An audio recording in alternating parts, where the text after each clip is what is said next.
This is a vampire and this is a cannon. Vampires are normally allergic to garlic, the sun, and women older than 16, but I'm here to find out if 500 unwashed British men and a bowling ball propelled at 800 kilometers an hour will do more or less than SPF 50 sunscreen in this Warhammer mod for Mount and Blade 2 Bannerlord. So join me as I weaponize my schizophrenia, guns, magic, and Warhammer baddies to purge the mutant, the heretic, and the Xenos. But first we need to make a character. His name was Fartley of House Jorkwanker. If you know, you know. Picking our faction, we chose between disgusting vampires, hippie elves, and scariest of all, the French.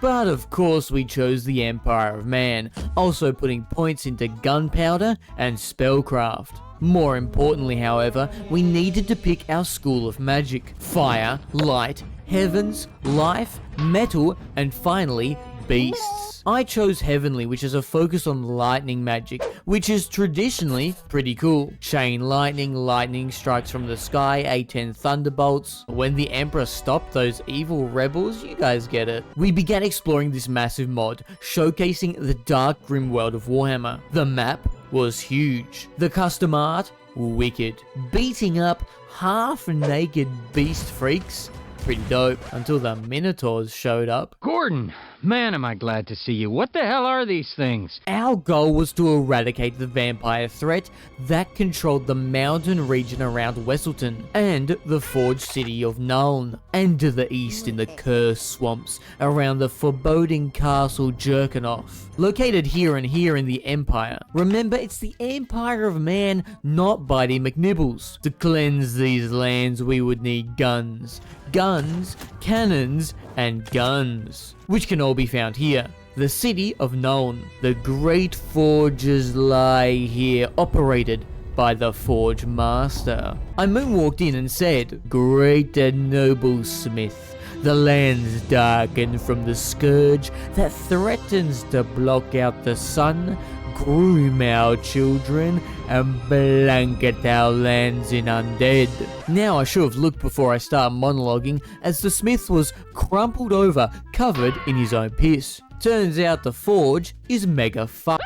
Some dickhead named Goswin hired one of the forge's acolytes to betray the city, take a vital piece of tech, and flee. But tracking them both down, the acolyte didn't fare too well against 10 hot men pushing powder down their musket, and Goswin the thief didn't stand a chance as I doubled his army size. The part safely returned to the city of Nuln, we can now use the forge to craft epic weapons and defeat the vampire.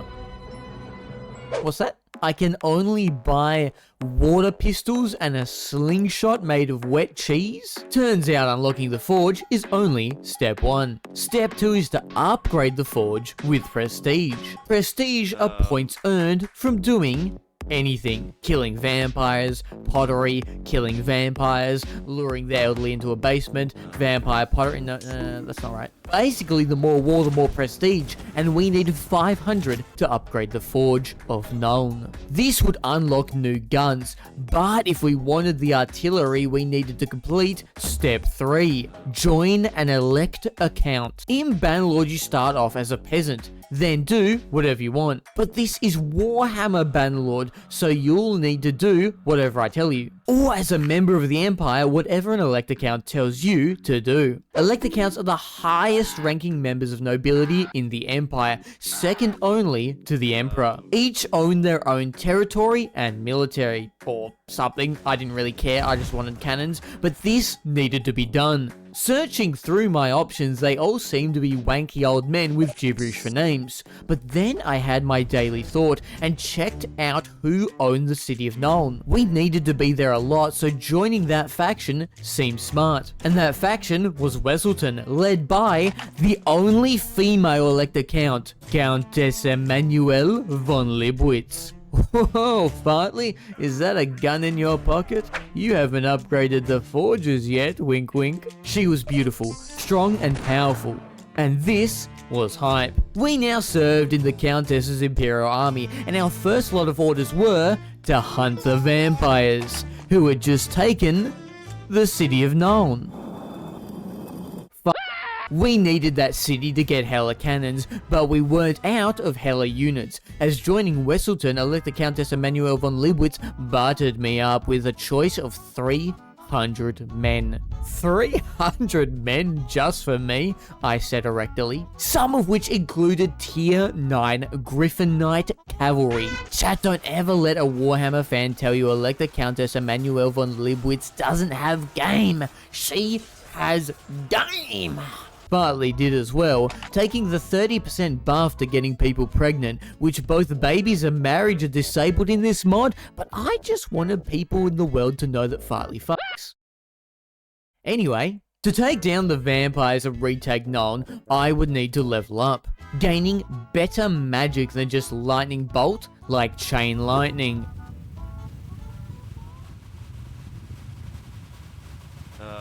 Okay, chain lightning sucks, donkey balls, scratch that. Better magic like Cazador's Comet. And the higher level, the greater armies I could field. Good thing there was no shortage of XP, as Elector Countess Emanuel von Libwitz turned out to be a bloodthirsty bitch, declaring war on our Empire neighbors, Avalheim. Remember, I'm just here for the vampires and had no sway in this decision, but she had been good to me, so I joined the war. Or should I say wars, as Avalheim was a steaming shithole with a f***off chaos portal right in the middle. Can someone deal with this thing? This meant we had engaged in Imperial warfare. Guns versus guns, Griffin Knights versus Griffin Knights, but watch your step as betwixt. Yeah, I said betwixt.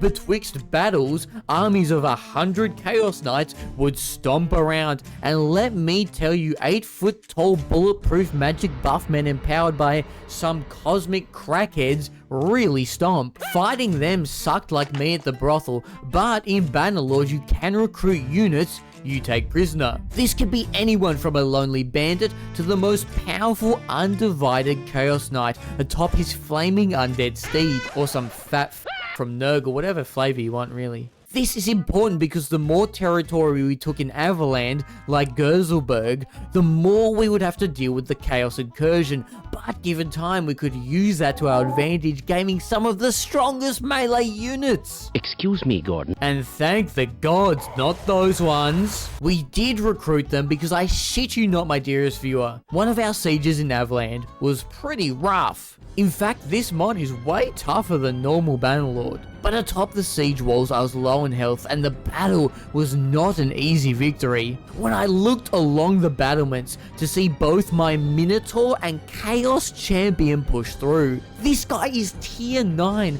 and this guy is tier I just shit my pants. Delicious. Let's just say Avalheim don't own Avalheim anymore. It wasn't long before we'd snuffed out Avalheim and could turn our attention to the Blood Dragon vampires to the west and finally retake Nuln, which worked out well for us, chat, as I had finally acquired 500 prestige, meaning we could upgrade the forge the moment I take the city. We charged the hills and pressured the walls. They were tall, taller than normal walls in Bannerlord, but atop we were locked in battle when I broke off like an unfirmed turd and charged the nearest tower to stop their siege weapons firing on my gun crews. Oh my god, chat, there's a ghoul up here. This was bad. These wraiths were very tanky vampire units and I couldn't get a hit in. Suddenly a second wave of enemies hit the tower and I was taking a lot of damage. Pushed to the corner, I made an epic jump to escape. Warning, vital signs critical. And I died. Why wouldn't I die from that? In the moment I thought, hell yeah, this will be epic. But these walls were so high, why was I thinking that? Without my help, the troops couldn't get into the castle because the climbing time was so long, no one could stop the guy up top from pushing the ladders back down. Meaning I just sent 1,000 of Wesselton's best to their death, including my best Griffin Knights. I had lost all my loot, my companions were scattered, Fartley was imprisoned, and worst of all, we now knew the vampires had gravity on their side, the darkest of magics. Whoever created gravity, someone did, but we don't actually need it. I needed to rebuild. Stronger, faster, better gun crews, better blenders in the basement, and hey, if you guys want to survive down there, make sure to subscribe to earn your daily slice of basement cheese, and keep up with future uploads. Bolstering my forces away from the front lines to gain higher tier soldiers, and spending that nice 500 prestige I had to upgrade the forge in Nuln to help rebuild my army to take Nuln, to then spend the 500 prestige to upgrade the foot. You guys get it, you guys get it. By the time I rejoined the front lines, I had about 100 freaky Americans who were way too enthusiastic about some shit written in the 1700s. I then rallied 2 more Lords of Wesselton to siege this vital strategic point, Wappleton. But suddenly, 480 anorexic freak bobs came to molest me. But fear not, 500 of my allies were right there, attacking a group of bandits instead of helping me. Haha, hopefully this is an easy fight, as I'm apparently not getting back up. This sucked. And by this I mean vampire cavalry. These dickheads are near bulletproof, and if you get one down, this ghoul runs up your clacker right after. I only won by forcing the few soldiers I had left to hit a real quad burner and climb this mountain at the edge of the match, proving time and time again that guns beat vampires and mountains beat gravity. Suck that one, I said to these vampire lords, now my prisoners, and these other lords who tried to gank me in the fields of Avalheim. After beating these lords, they seem to have changed genders. I would know whom I slay. I give up. I give up. Huh? With multiple vamp armies needing to rebuild and their strongest foothold in the region down, we marched onto our prize, Nuln. Setting up our mighty siege line, the vamps quivered in fear. As we were building trebuchets to wreck their walls and catapults, a message came through. Countess Emanuel von Libwitz wanted to start another war with Sterland, the dickhead sitting above our new territory of Avalheim. Now here I could use influence to sway these political decisions. But this is Warhammer, not Peacehammer. Thus picking peace crashed my game! Live on Twitch, I am not making this up. An interesting predicament, I thought. My Elector Countess is a bloodthirsty bitch, and I can only declare war on people. This was going to make the playthrough even harder, but little did I know someone in my army would change that. Countess Molly Toppenheimer. She was strong, powerful, and beautiful. And with a name like Toppenheimer, these vamps should be worried, as I bombed the living shit out of their city. Oh, money. Dropped a flying elbow on them with ice magic, and hundreds of zealot gunmen threw themselves at the enemy lines when Molly Sloppenheimer told them to, thus taking Nuln.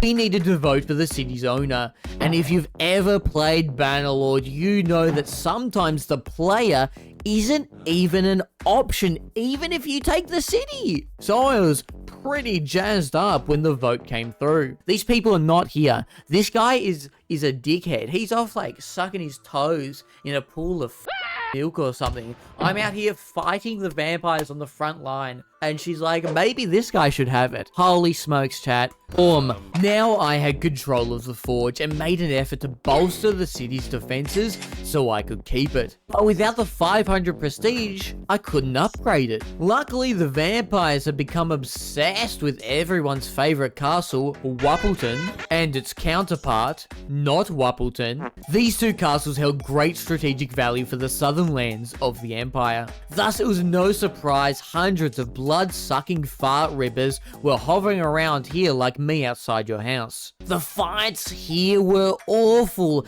and nearly run-ending when 1,000 freakazoids almost caught me on the bridge of Wappleton. But throwing one of my allies to the wolves allowed me to escape. I wonder who I threw. Escaping the army, they sent a small force to run me down, but pushing powder down my musket and dropping a fridge on his head made short work of this guy. and then about 20 minutes of fucking about with unkillable cavalry and ghosts made not short work of his army. Yeah, this kind of combat sure won't get old, dare I say repetitive, I said passive-aggressively. I returned to the great battle of the bridge and found the GOAT! Countess Molly Toppenheimer had engaged in large vampiric warfare. She had about half of their army and I was about to have the same. Roughly an even fight if I engaged in the battle. Pitmaster, they outnumber us 3-1. Then it is an even fight. But crossing the bridge, the Hunt Marshal of Wesselton rode forth. We could turn the tide on the main vampire army outside the most strategic point in the region. Everything depended on whether someone called the Hunt Marshal actually had that dog in them. Oh, he's going in. Yes, he's going in, the Hunt Master. Blessed Sigma, chat. Gas up the Hunt Marshal. He got the memo. Look at the powers difference now. This fight was hectic. There were vampires, ghosts, freakos, cannons, gun crews, griffins, and using the legendary vampire sledgehammer, I drove it into the spine of Corbus, one of the most powerful vampire lords, or some shit. F***o looks dead to me, chat. This battle was awesome, but I found something even better upon the battlefield. The Jork Wanker family heirloom, the Executioner's Axe. See, in Bannerlord, you can execute important people. This will make everyone in the world hate you, which is a pretty stupid mechanic if you ask me. Now, normally, this will affect the world in different ways.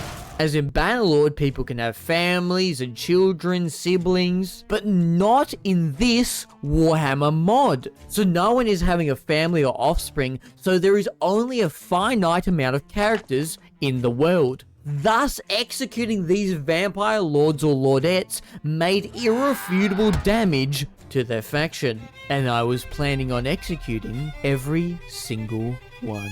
And I had started with Wallach Harkon. He is the mighty Grandmaster of the Blood Dragons. Grandmaster my balls, you dead as hell. Wipe yourself off, man. You dead. Now, I had not wanted to execute people as it does mess with your ability to perform pretty much any political action outside your own faction. But if you've seen my other Bannerlord videos, you know the Executioner's Axe always makes an appearance. Plus, sieging Wappleton for the 8th time really does something to the human psyche.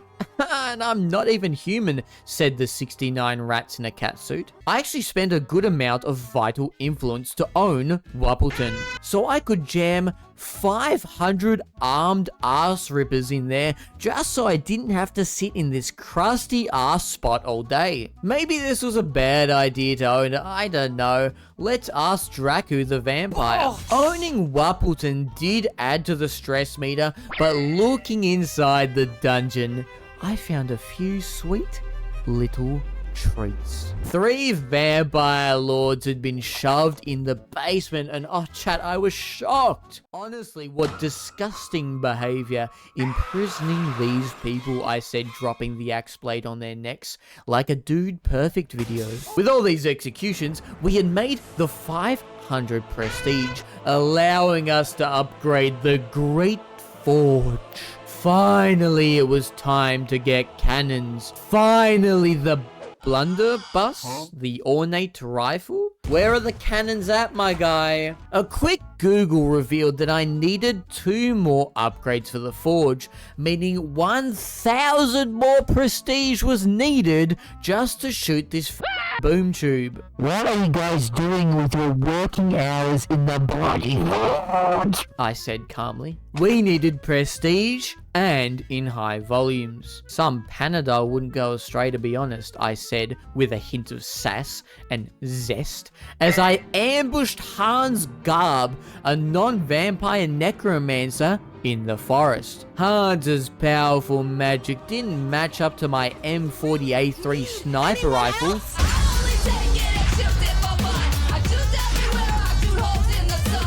One of the few things I could get from Nuln.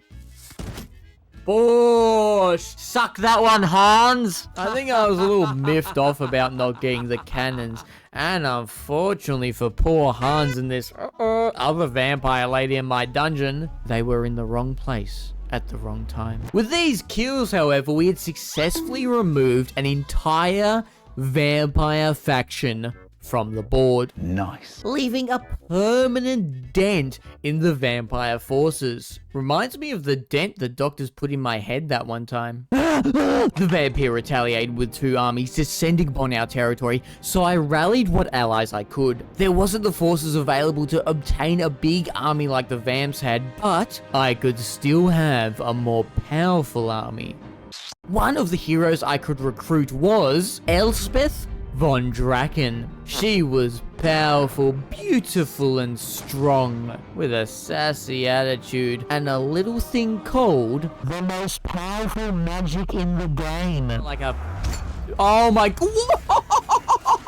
I have no idea why this random lady who is not even an elected count or faction leader is so strong she lags my computer. Having Elspeth was the power equivalent of a frog with a stapler versus an AC-130 Spectre gunship. You better fly real high, buddy.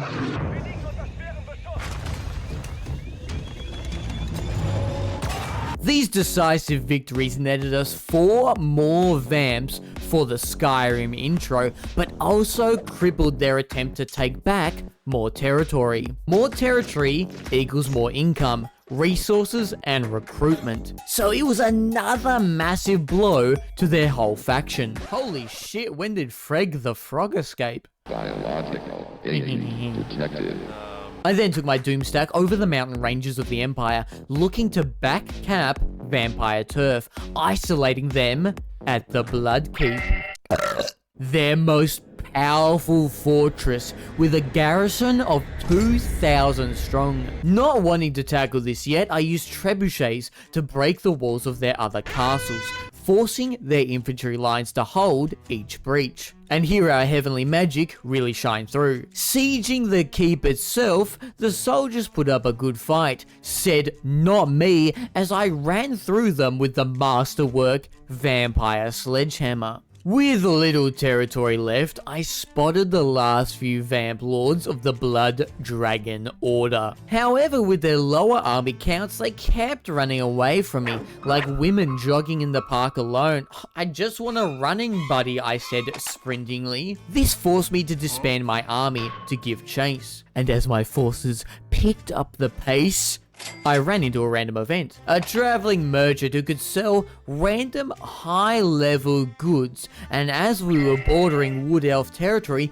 he just so happened to have the Wood Elf Great Axe. Now, my character's gear was solely based off the rule of cool. Giant vampire great shield, a sniper rifle, a helmet of Nurgle. There was no way in good conscience I was turning down this giant glaive axe blade thingamabob. And I quickly took it so I could show it off to one of the final vamps.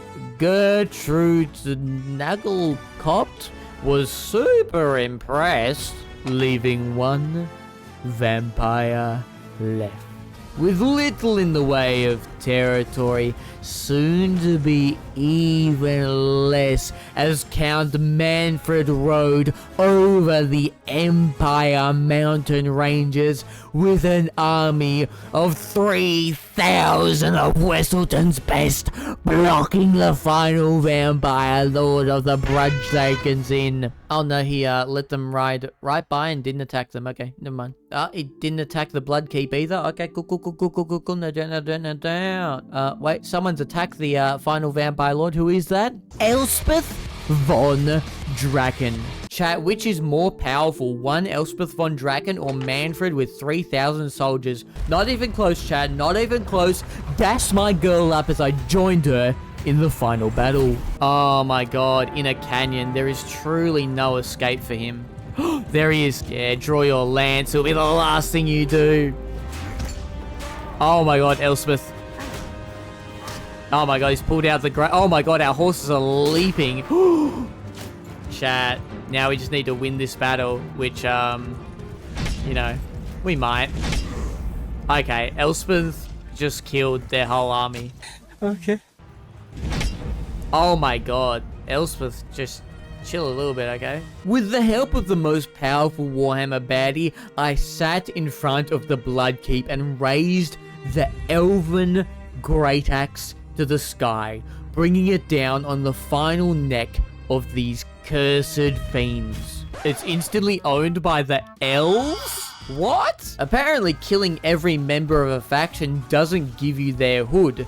If only someone was nearby with an army of, say, like 3,000, throwing out a random number there, and sieged it beforehand. I hate you, man, so much. It really didn't matter, though, because there was another cooler vampire castle. But YOLO, that was the last vampire, right? I hear you say questioningly. It was the last vampire of the Order of the Blood Dragon, the smallest vampire faction. The rest of the vampires were actually sieging our northeastern borders, with more powerful necromancers, bigger armies, stronger cavalry, cursed lands that would poison our units, and the peak of vampire architecture, Castle Jerkenoff. This might seem like a massive blow to morale, knowing all of this work was for less than half of the vampires. But guess who now has over 1,000 prestige from wiping out the whole vampire faction? So the vamps could have all the gear and cavalry in the world, because I now had access to artillery. Yo, my boys are crazy with it. I slammed my head into Fort Obstery with Countess Emmanuel von Libwitz. Chat, we are very much in vampire turf right now. These vampire castles were hectic to siege, and if we found someone with death magic instead of necromancy, things could get a little scary, as that's the same magic Elspeth uses. God, Elspeth has just gone crazy. Oh, whoa! What's happening? The vampire lands became a violent war zone with sieges, large armies, and smaller skirmishes.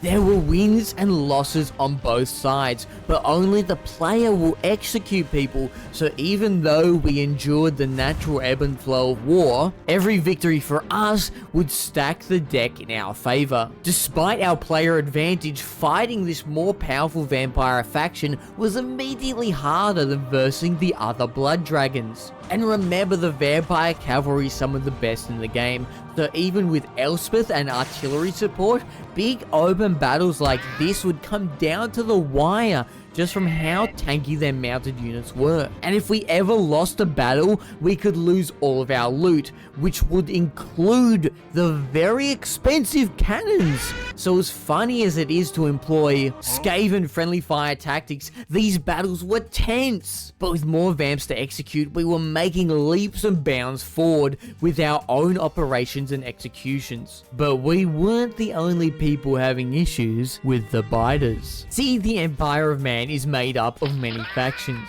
Our neighbors Reichland, the most powerful Empire faction, and Sterland, who also neighbored the vampires. Turns out they were having trouble with them too, so I joined in to help out. And after the battle, they were more than happy to sell me 5 vampire prisoners for the equivalent of a packet of biscuits. 5 executions in one go was hype. And with the battle easily won, my units didn't need to heal, so running down another vampire lord immediately after was on the cards. And this guy was extra f***ed, as our greatest weakness was the vampire cavalry, whom I'd been imprisoning after every fight and slowly recruiting them. So now we had cannons, guns, and Sigma blessed vampires of our own. Yeah, this shit's metal as... Things were going well for Wesselton and the Great Vampire Hunt. Too well. Remember how I said Countess Emmanuel von Libwitz was a bloodthirsty bitch? Well, it turns out that doesn't directly translate to intelligence, as she accepted a peace offer with the vamps that would crash my game if I said no to. Then she turned around and declared war on Sterland, our neighbors, who had just helped us fight the vampires. Countess Emmanuel von Libwitz, listen girlie, you acting low-key cray-cray right now for reals, but not even like, actually like low-key? Maybe Mercury was in retrograde or some garbage, but this little pussy's gotta do what this little pussy's gotta do. So I shelled their entire country with canonistic warfare and finally brought down the thunder with the Comet of Cassandor, the most powerful spell of heavenly magic. It didn't take long for Sterling to fall, but now we could finally take the fight back to the vamps. Countess Emmanuel von Libwitz declared war on Talabeckland? Who the f is Talabeckland, bro? We've just killed an entire faction, and they're like, we're gonna go to war. And remember, if I say no, the game crashes. Oh my god, they're right on us. Okay, I thought they were gonna be further north. Oh, the Brass Keep is being sieged by someone. I wanted to get the Brass Keep. These guys, the Repugnauts, these are the followers of Nurgle. I want to fight this guy, the Glop. Who is the Glop? I want to fight the Glop. I need to find out who the Glop is, chat. I'm gonna be able to sleep at night. 2,000 angry zealots slamming their heads into my new city. Ishatten? This seemed scary, but bombing their siege equipment and dropping a fucking meteor on their heads every time they reached their battering ram really dissuaded them from stepping their tippy toes on my territory. And if that didn't work, my dearest viewer, executing 14 lords in a row might have gotten the message across. Okay, that was pretty brutal to dismantle a whole empire faction like that, but their elect account could still rebuild. Oh, no, there he is. I got him. Anyway. Elect the Countess Emmanuel von Libwitz and find some neurons, and thus we were back at war with the vamps. Is what I'd say if my leader was sane. No. Dare I even say, not batshit bonkulations, as she not only declared war on the vamps, but Reichland as well. Thus the Emperor of Man himself sieged Nuln right away, and the survivors of Sterland joined Talabeckland? We were getting surrounded. It was time to lock in, I said lock-inedly, as our great leader, Countess Emmanuel von Libwitz, was cornered by a massive vampire force. Come on, man. However, we could end the vampire war right now if myself and this army of 500 work together. Are you smoking the blunt, bro? This could be the biggest battle against the vampires we've had. And this guy's like, yeah, these 35 raiders. Peter Nobbenhoff, bro?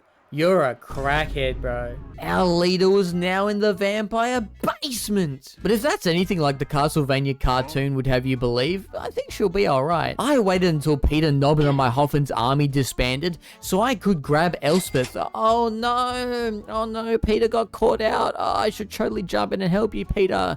Just like you helped our leader and ended the war. Oh no, I'm totally gonna save you. Oh no, I said non-savingly. I smashed 3 vampires here in the forest with wild cavalry charges and keeping my cannons on the high ground. 3 more vamps down. You win today, you dog. Hearing our leader was in danger, there must be 1,000 bloody hammers around here, and old Peter wasn't hogging our armies, I rallied more of Wesselland's heroes and charged the 900 vampires sieging our land. Both our army's strength were roughly even, but the terrain favored giant ass Imperial guns going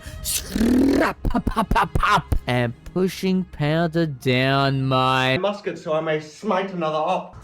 Put a switch and a beam on my blunderbuss. Your hood's not safe. This battle was hectic, and it was vitally important to micro my units strategically, keeping my cannons and gun lines clear and cycling my cavalry charges properly. Oh no, one of the vampire lords just dropped a nuke on his own units. Never mind. Oh, this could go bad.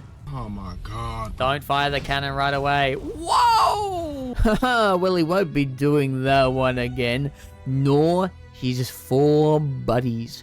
I said executionally as I lobbed their bitey little noggins off. This had been such a long journey and a massive endeavor of a video, but now there were only 4 vampires left. And while those 4 were rebuilding the Slyvanian army, I took my chance and slammed 1,000 hard Empire men into Castle Jerkenoff, shelling the walls both in siege mode and in the actual siege, followed by slamming meteors into these Malkavian freakazoids, giving the melee an opening on the left wall.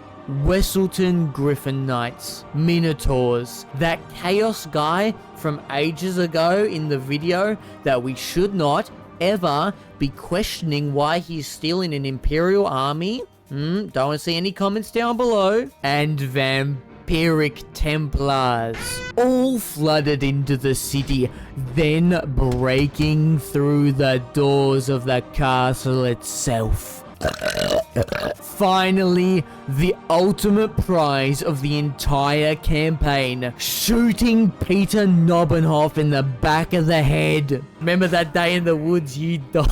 Yeah, teabag him, bro. Oh yeah, we got the castle too, and poor old Rudolph, who was charged with its defense. 3 vamps left. The vampires knew their seat of power was taken and began to flee. I tracked one down to this swampy mire and dropped such a massive meteor on his troops it crashed my game. I tracked one down, feeding on a nearby village.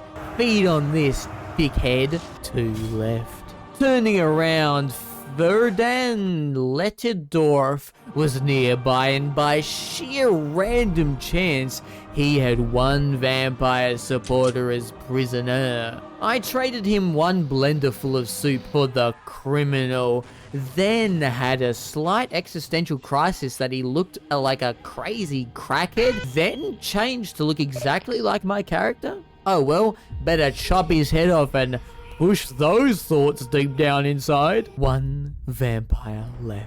It took a while to track down this final vamp, but once spotted I waited for him to leave the safety of his castle, much like a vampire waiting for their victim to leave the safety of their home. And trust me, chat, the final vampire, Marcus von Karstein, was about to invite something really scary in me.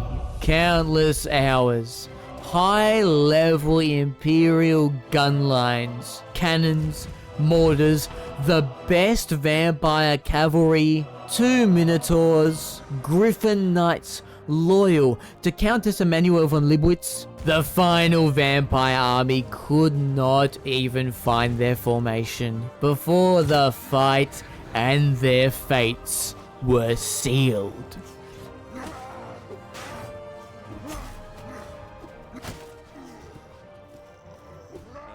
And finally, using the best of the Empire and the freakiest freakazoids we could find, we ended every vampire bloodline in the world, deleting their factions from the map and cleansing the Imperial land of this bloody curse. But something didn't sit right with me. We only had the strength to do this because of the great forges of Nuln, which now belonged to Karl Franz. So I summoned the Elector Huz and ran him down. He immediately pissed himself attempting to run away, but pushing powder down my musket, and a meteor sorted him out lickety split. I then had to pay Elspeth von Draken for him because she is still stronger than me, the f***ing player. I then lobbed Karl Franz's head off